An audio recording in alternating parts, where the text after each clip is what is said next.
Tarasque est venue souvent me tourmenter, me tirant par les pieds la nuit quand je dormais. Elle voulait de force se faire marier par un jeune être humain inexpérimenté. Elle m'avait choisi car on lui avait dit que je n'étais jamais sorti de mon midi.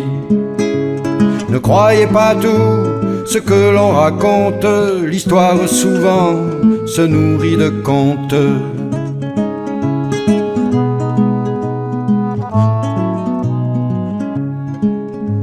N'aie pas peur, me dit-elle, en me prenant le visage tout doucement entre ses mains câlines. Je ne suis pas un monstre, malgré ce que l'on dit.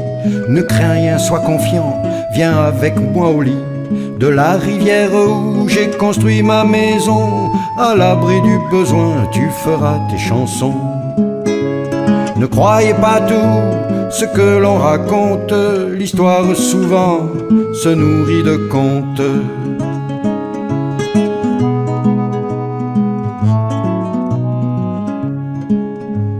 Dans sa cabane en bois, je vivais dans le culte de la création, entouré d'affection.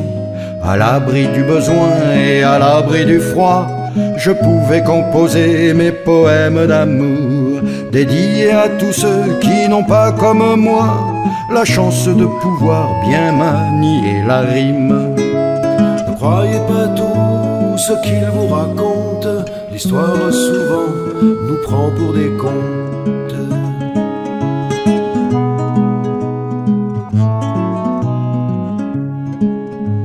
La Tarasque adorait toutes mes chansonnettes, mais elle se disait dans le fond de sa tête qu'un jour je serai sexe, agénère et trop vieux pour faire encore des textes galants et malicieux. Elle me fit boire alors une de ses potions pour que je reste compétitif en chanson.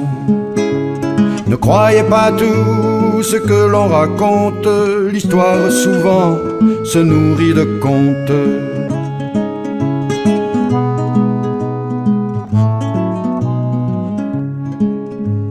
Pendant que je chantais la chanson du grand Jacques, la Tarasque filait sur ma petite queue, nouilleux en bois d'ébène que j'avais hérité d'une tante d'Auvergne, morte sans héritier. N'ayant pas trouvé d'homme passant à sa portée, elle était restée vierge de force contre son gré. Ne croyez pas tout ce que l'on raconte, l'histoire souvent se nourrit de contes.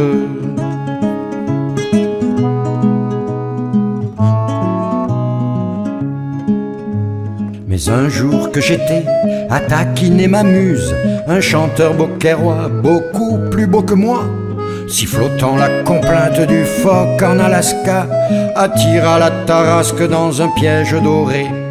Depuis je cours le monde pour révéler à tous l'exquise vérité, la Tarasque était blonde. Ne croyez pas tout ce que l'on raconte, l'histoire souvent nous prend pour des cons.